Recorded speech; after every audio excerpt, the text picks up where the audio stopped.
This is Clover's needle felting program.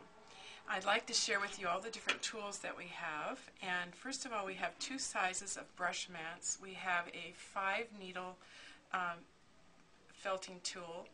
It's very nice because it has a locked and unlocked position. So when it's locked, this doesn't produce the needles. When it's unlocked, you're ready to work into your mat. The next thing that we have that I'm going to talk to you about are the needles. The needles are unique because they're barbed. They're very sharp and they have little barb edges on the ridges on the point. And the reason for that is what we're trying to do is integrate the fibers one into the other so that we actually create a felt. The next tool that we have is, you'll see this in action during the demonstration here, but this is a rake that actually can combine the roving together, and you can use it to hold. And you also have this end, which is a brush cleaning section, so that you can clean roving that has gotten down into your mat out. The other style that we have is called a pin style needle felting tool, and it's very nice because it has a cap, of course, to keep it to protect, but it also has 3 needles. The nice thing about this is that you can do more of your fine work with needle felting. You can take out the needles and take it down to just 1 needle. 3, 2, or 1. Very easy to change your needles and to remove them. You will use this cap when you're working with it pin style. When you're working with our molds, and we have several molds that go along with this program, and they look like this. You want to use the guard on the pin style, and it just fits on like this.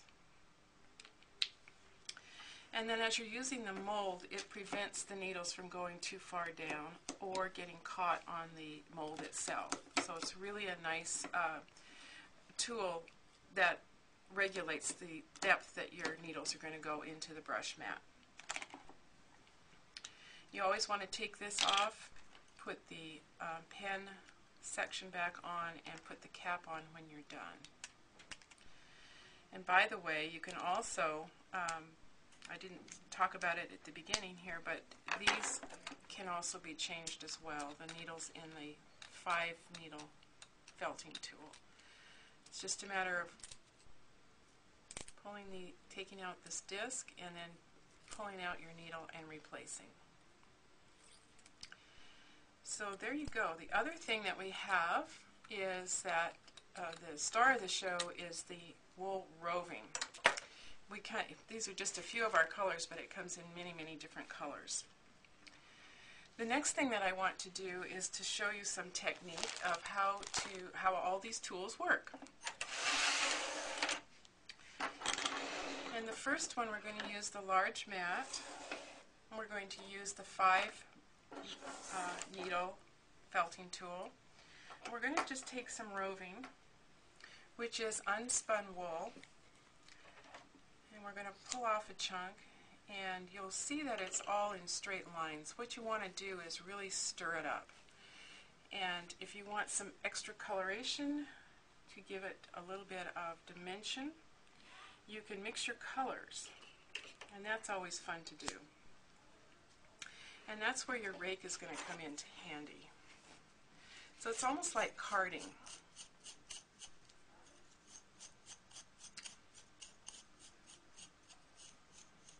If the fibers are straight and not jumbled up like this, you won't get a good felt.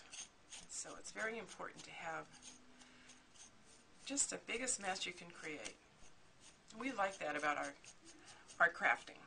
Alright, once you've done that, you're going to put it onto your brush mat and then just begin, well, it's in the locked position. It's a good thing. This is repeated, fast, quick punches.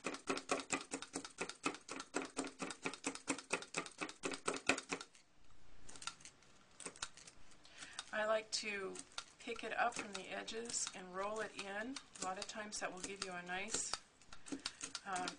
nice edge on your felt. You're actually creating felt right now. So as these barbs are going through the roving and to the brush mat, all these little fibers are getting stuck together. You want to do a little bit on one side and then turn it over and felt again on the back.